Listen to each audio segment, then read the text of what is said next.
नमस्कार। DAV PG college Varanasi द्वारा संचालित ऑनलाइन क्लासेस में मैं doctor Laxmikant Singh department of history से आप सभी का स्वागत करता हूं। आज ऑनलाइन क्लासेस के अंतर्गत हम लोग एमए सेकंड सेमेस्टर का एक टॉपिक चुनते हैं। आज का टॉपिक पिछला जो वीडियो है उसी का शेष भाग है, एज ऑफ गांधीयन पॉलिटिक्स, जिसके दूसरे भाग पर हम लोग चर्चा करने जा रहे हैं।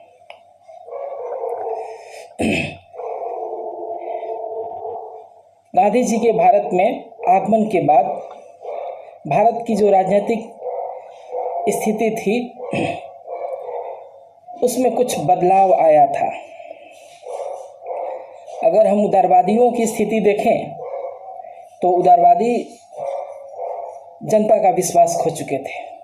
वहीं पे जो उग्रवादी आंदोलन था वह भी एक जन आंदोलन को खड़ा करने में विफल रहा था। साथ ही साथ अगर हम क्रांतिकारी आतंकवाद पर नज़र डालें तो 1915 तक आते आते उसकी भी कमर टूट चुकी थी।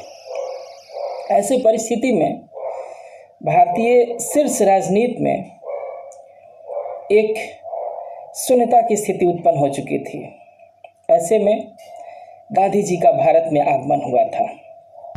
गांधी जी की अंतर्राष्ट्रीय ख्याति और दक्षिण अफ्रीका में उनके द्वारा अर्जित तजुर्बा इसमें बड़ी काम आया।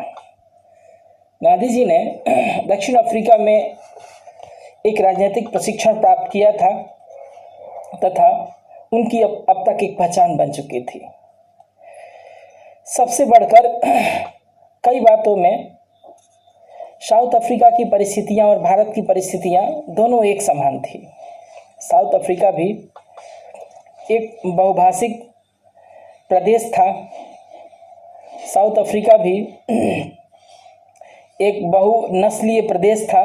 साथ ही साथ वहाँ भी कई संप्रदाय के लोग रहते थे। तो भारत में भी लगभग ऐसी ही परिस्थितियाँ थी। अतः गांधी जी को भारतीय राजनीति में कई सारे प्रयोग करने में बड़ी आसानी हुई, क्योंकि दक्षिण अफ्रीका में उनको इसी तरह के अनुभव प्राप्त थे। जिस समय गांधी जी का भारत में आगमन हुआ उस समय तक भारत पहले विश्व युद्ध के आगोश में था और इस समय तक भारत के विभिन्न वर्गों के बीच में एक गहरा असंतोष घर कर गया था। राजनीतिक आवश्यकताओं को मद्देनजर रखते हुए औपनिवेशिक सरकार ने अतिरिक्त कर लगाए थे और जिसके परिणाम स्वरूप कृषि और औद्योगिक वस्तुएं काफ़ी महंगी हो चुकी थी और अतः धनिक किसान जो थे वो बाजार के लिए उत्पादन करते थे और ब्रिटिश नीति से बड़ी विक्षुब्ध रहते थे, क्योंकि उनके पास कुछ रहता नहीं था। जो भी कुछ होता था वो बाजार में जाकर बेच देते थे और उसके बदले में उनको कुछ विशेष प्राप्त नहीं होता था। इसी तरह निम्न वर्गीय किसान भी थे जो काफ़ी विक्षुब्ध थे। परिणाम स्वरूप जो भारतीय जनमानस में एक आक्रोश था, गांधी जी ने अपने जन आंदोलनों में उस आक्रोश का फायदा उठाया। अंतर्राष्ट्रीय परिदृश्य जो था वह भी गांधी जी के पक्ष में था। इस काल में विश्व स्तर पर जो एक तरह की जमीन तैयार हुई थी, कहीं ना कहीं वो औपनिवेशिक साम्राज्यों के खिलाफ था। एक तरह से जो स्वतंत्र देशों में पूंजीवादी विरोध की दृष्टि जो थी वो एक तरह से वो भली भांति ये जान चुकी थी कि जो साम्राज्यवादी देश हैं ये हमारे शोषक हैं और ये किसी भी तरीके से हमारा भला नहीं कर सकते हैं। ऐसे में गांधी जी की अपनी भी कुछ विचारधारा थी और जिन्होंने एक नए युग का सूत्रपात किया। गांधी जी की सत्याग्रह की अवधारणा जिसमें पहले स्थान पर है। गांधी जी द्वारा प्रतिपादित सत्याग्रह की अवधारणा एक दृष्टि से निष्क्रिय प्रतिरोध की कल्पना का ही एक परिवर्तित रूप था, किंतु स्वरूप की दृष्टि से यह निष्क्रिय प्रतिरोध की अवधारणा से अलग था। वस्तुतः सत्याग्रह में प्रतिपक्षी के विरुद्ध घृणा और आक्रोश का भाव लेस मात्र भी नहीं होता है। सत्याग्रह की जो अवधारणा है ये कायर और भीरू लोगों के लिए नहीं है। सत्याग्रह तो वह है, एक सत्याग्रही पर लाख जुल्म ढाया जाए और वैसे परिस्थिति में भी वो हिंसा पर उतारू नहीं रहता है और वो अपनी बात पर अडिग रहता है। सत्य के प्रति वो उनका जो आग्रह है वो अटल होता है और मृत्यु के आखिरी क्षण तक वो अपने बात पर कायम रहता है। तो गांधी जी की ये सत्याग्रह की अवधारणा थी। साथ ही साथ गांधी जी जीवन प्रयत्न अहिंसा पर बल दिए, या यूं कहें कि अहिंसा का गांधी जी ने राष्ट्रीय स्तर पर पहली बार उसका राजनीतिक प्रयोग किया। यह एक अनूठा प्रयोग था अपने आप में। गांधी जी ने सार्वजनिक जीवन में अहिंसा की पद्धति पर बल दिया और अहिंसा की प्रेरणा उन्हें हिंदू और जैन परंपराओं से मिली थी। सबसे बढ़कर गांधी जी आंदोलनों में अहिंसा की अवधारणा का एक तरह से व्यवहारिक पहल किया था। अहिंसा के माध्यम से गांधी जी ने आधुनिक ज्ञान विज्ञान से रक्षित ब्रिटिश साम्राज्यवादी शक्ति को पूरी तरह से लाचार कर दिया था, उनको घुटने टेकने पर मजबूर कर दिया था। गांधी जी के जन आंदोलनों में भागीदारी काफी ज्यादा होती थी। कहीं ना कहीं इसके पीछे एक अहिंसा जो था वो एक महत्वपूर्ण तत्व हुआ करता था, क्योंकि रक्तपात और हिंसा जन सामान्य के अंदर एक तरह का भय पैदा करती है। दूसरी तरफ अहिंसा की अवधारणा उनके वर्ग समन्वयवाद की परिकल्पना से भी काफी निकट था और अहिंसा के माध्यम से वो अपने आंदोलनों में भारी संख्या में महिलाओं को जोड़ सके। पहली बार राष्ट्रीय आंदोलनों में महिलाएं अपनी देहरी अपनी चौखट को पार करके गांधी जी के नेतृत्व में हिस्सा लिया था। इस समय भारतीय राजनीति के अंतर्गत एक नई अवधारणा भी देखने को मिली थी, जो गांधी जी का एक अनूठा प्रयोग ही कह सकते हैं, स्वराज की अवधारणा। गांधी जी के स्वराज की परिकल्पना उदारवादी नेताओं की परिकल्पना से पृथक थी। उदाहरण के लिए दादा भाई नौरोजी के लिए जो स्वराज का अर्थ था वो महज राजनीतिक स्वतंत्रता थी, लेकिन गांधी जी के लिए ऐसा नहीं था। गांधी जी ने स्वराज का मतलब राजनीतिक स्वतंत्रता से ज़्यादा बढ़कर समझा। वो अपनी पुस्तक हिंद स्वराज में स्पष्ट करते हैं कि भारत ब्रिटेन के पैरों तले नहीं दबा है। भारत तो ब्रिटेन की सभ्यता के पैरों तले कुचला हुआ है। उन्होंने ब्रिटेन की जगह ब्रिटेन की सभ्यता की बात की, क्योंकि भारतीय सभ्यता संस्कृति के हर तत्वों को, हर घटकों को ब्रिटेन की सभ्यता कुचल रही थी। उन्होंने आगे यह स्पष्ट किया कि आधुनिक उद्योग, डॉक्टर, वकील ये सभी मिलकर भारत को कंगाल बना रहे हैं। गांधी जी का जो उद्योग विरोधी दर्शन जो है, ये कहीं ना कहीं उद्योग विरोधी दर्शन उनके लिए आकर्षण था, जो आधुनिकता के दौर में कहीं ना कहीं पीछे छूट गए थे। गांधी जी ने एक दूसरा महत्वपूर्ण प्रयोग किया इस समय, उनका वर्ग समन्वयवाद। गांधी जी ने वर्ग संघर्ष के बदले वर्ग समन्वयवाद पर जोर दिया और इसी संदर्भ में उन्होंने ट्रस्टीशिप का सिद्धांत दिया था। इस अवधारणा के तहत उन्होंने पूंजीपति और श्रमिकों के परस्पर सहयोग पर बल दिया, नहीं कि उनके बीच में संघर्ष को उन्होंने उकसाया। इन गांधी जी का जो कार्यक्रम होता था वो एक्चुअली गांधी जी सामान्य लोगों का लिबास पहनते थे और उन्हीं की तरह का वो हाव भाव अपना लिए थे। गांधी जी की स्वीकार्यता इसलिए भी ज़्यादा बढ़ गई थी। गांधी जी हमेशा ट्रेनों में तीसरे दर्जे में सफ़र करते थे। उनको लगता था कि तीसरे दर्जे में रह करके वो जनसामान्य के काफ़ी निकट हैं। साथ ही साथ अपने कथानकों के माध्यम से, अपने कई सारे प्रसंगों के माध्यम से वो रामचरितमानस की चौपाइयों को बार बार उद्धृत करते रहते थे। इन सब के अलावा गांधी जी को लोकप्रिय करने में उस समय के अफवाहों की भी महत्वपूर्ण भूमिका रही। गांधी जी जब 1915 में भारत में आए और शुरुआती दिनों में ही चंपारण सत्याग्रह, खेड़ा सत्याग्रह, तो अहमदाबाद मिल मालिकों के खिलाफ आंदोलन किए, इसने इनकी लोकप्रियता ऐसे बढ़ा दी कि लोग अब उनको एक चमत्कारिक पुरुष के रूप में देखते थे और लोगों को लगता था कि गांधी बाबा उनके हर समस्याओं का समाधान कर देंगे। तो इस तरह से ये अफवाहों ने भी गांधी जी की लोकप्रियता को बढ़ाने में काफ़ी महत्वपूर्ण योगदान दिया। एक तरह से वैकल्पिक राजनीति की शुरुआत हो चुकी थी। गांधी जी ने मूल्यों पर आधारित राजनीति की बात की। उन्होंने सिद्ध कर दिया कि सत्याग्रह और अहिंसा जैसी अवधारणा को सार्वजनिक जीवन में भी लागू किया जा सकता है। इसी अनूठे प्रयोग की मैं बार बार बात कर रहा हूँ। उन्होंने विरोध की नई पद्धति विकसित किया, जिस विरोध में कहीं भी हिंसा नहीं थी। नागरिक अवज्ञा भारतीय राजनीति एवं विश्व राजनीति में कोई नई चीज नहीं थी। भारत में बंगाल के नील आंदोलन और पवना आंदोलनों में इस तरह की चीजें हमें दिखाई पड़ती है। हमने अपने पिछले वीडियो में इस तरह की बातें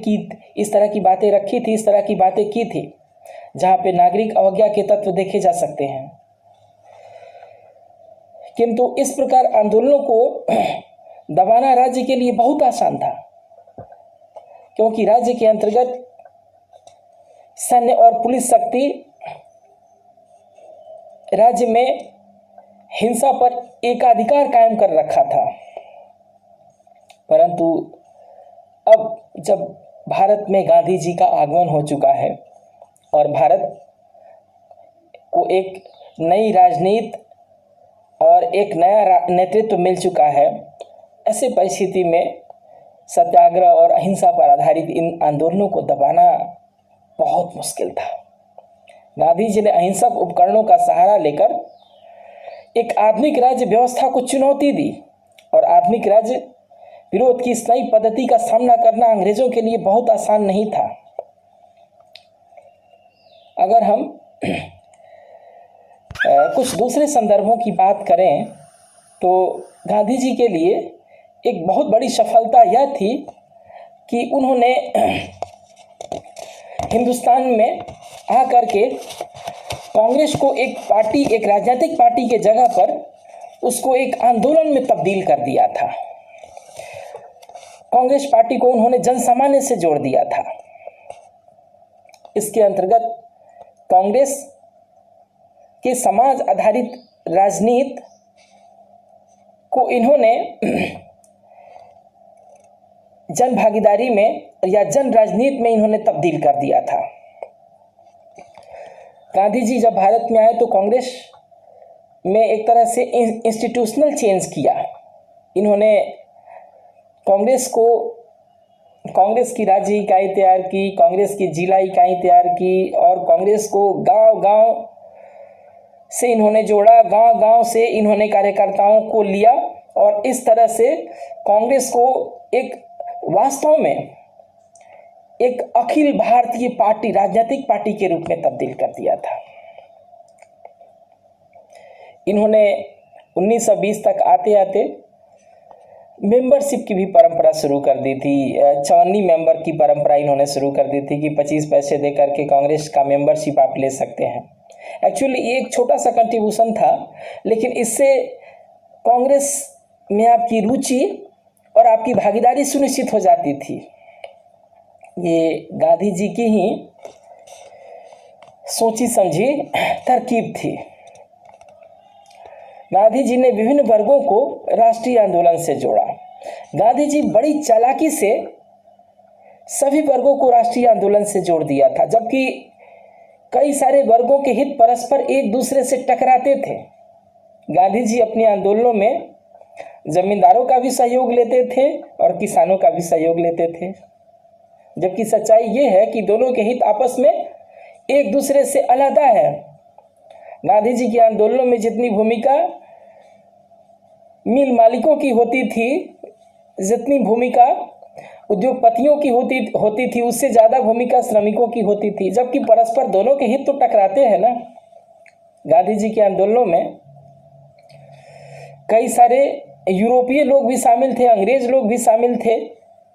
तो गांधी जी के आंदोलनों में मुख्य भूमिका राष्ट्रवादी लोगों का भी होता था, जबकि इन दोनों के हित और इन दोनों के विचार, इन दोनों की आइडियोलॉजी परस्पर एक दूसरे से बिल्कुल अलग थी।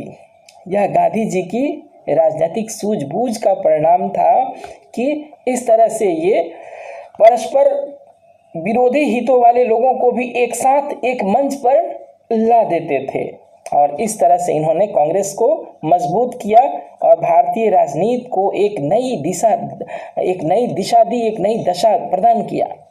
दलित वर्ग के उत्थान के लिए भी गांधी जी ने सक्रिय कदम उठाए। महिला मुक्ति को गांधी जी ने अपनी राजनीति का, अपने रचनात्मक कार्यक्रम का एक हिस्सा बना दिया। सबसे बढ़कर गांधीवाद का विरासत आज भी भारतीय राजनीति एवं विश्व राजनीति में मौजूद है। उदाहरण के लिए भारतीय राजनीति में इसकी अभिव्यक्ति स्वतंत्रता के पश्चात भूदान आंदोलन के रूप में हम देखते हैं। वहीं वैश्विक स्तर पर हम अमेरिका में मार्टिन लूथर किंग की जो भूमिका और उनकी राजनीति है, कहीं ना कहीं हम गांधीवाद से उसको जोड़कर देखते हैं। अल्बर्ट लुथली, पेट्रा केली, इनके भी आंदोलनों को हम लोगों ने देखा है कि किस तरह से गांधीवादी मॉडल पर इन लोगों ने एक सफल आंदोलन चलाया। इतना सब कुछ होने के बावजूद भी गांधी जी के जो आंदोलन है वो आलोचनाओं से परे नहीं है। इतिहासकारों ने गाहे बेगाहे गांधी जी के आंदोलन, उनके सिद्धांतों की आलोचना करते रहे हैं। कुछ लोगों का आरोप है कि गांधी जी जन आंदोलनों पर अंकुश लगाया, वो बड़े बड़े जन आंदोलनों के विरोधी थे। शायद ये नॉन कॉपरेशन आंदोलनों के लिए, नॉन कॉपरेशन मूवमेंट में उनकी जो भूमिका रही, नॉन कॉपरेशन मूवमेंट को वापस लेने में शायद इसलिए आरोप लगाए जाते रहे हों। शायद बाद के सविनय अवज्ञा आंदोलन और भारत छोड़ो आंदोलनों में उन्होंने जो एक तरह से हिंसा को प्रमोट नहीं किया, और जिससे पूरे एक तरह से जो जन आक्रोश था वो उभर कर नहीं आया राष्ट्रीय स्तर पर, इसलिए शायद ये आरोप लगाए गए हों। तो इस तरह के आरोप लगते रहे हैं कि वो जन आंदोलनों पर हमेशा अंकुश का काम किए। साथ ही साथ उन्होंने जमींदारी क्षेत्रों में लगान रोको या कर रोको आंदोलनों को कभी प्रारंभ नहीं किया। कहीं ना कहीं लोग इस पर आरोप लगाते हैं कि वो जमींदारों से मिले हुए थे। एक्चुअली इसमें गांधी जी की जो सूझबूझ थी वो ये थी कि जो हमारा मुख्य मोटिव रहे वो आज़ादी रहे, वो देश की स्वतंत्रता रहे। अगर किसान और जमींदार आपस में भिड़ जाएंगे तो जो हमारा मुख्य लक्ष्य है, जो परम लक्ष्य है, उसकी प्राप्ति हम कभी भी नहीं कर सकते हैं। गांधी जी की इसमें ये धारणा थी, क्योंकि ये वर्ग समन्वयवाद पर जोर देते थे, न कि वर्ग संघर्ष पर जोर देते थे।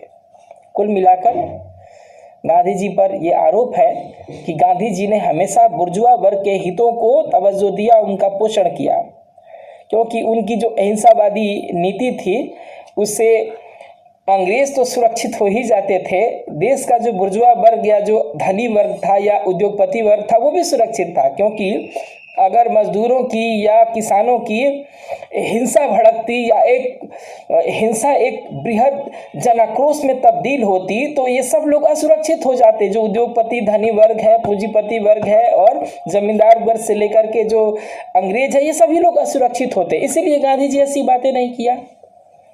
इस तरह के भी गांधी जी पर आरोप लगते रहे हैं। गांधी जी का धर्म से गहरा नाता था। इस तरह से वह संप्रदायवाद का वास्तविक विकल्प नहीं खड़ा कर पाया। एक राष्ट्रीय व्यक्ति के लिए जरूरी है कि वो किसी एक व्यक्तिगत धर्म, एक पर्टिकुलर धर्म से ज़्यादा प्रभावित न हो, क्योंकि यह देश बहुभाषिक, बहुधार्मिक, बहुसांस्कृतिक देश है।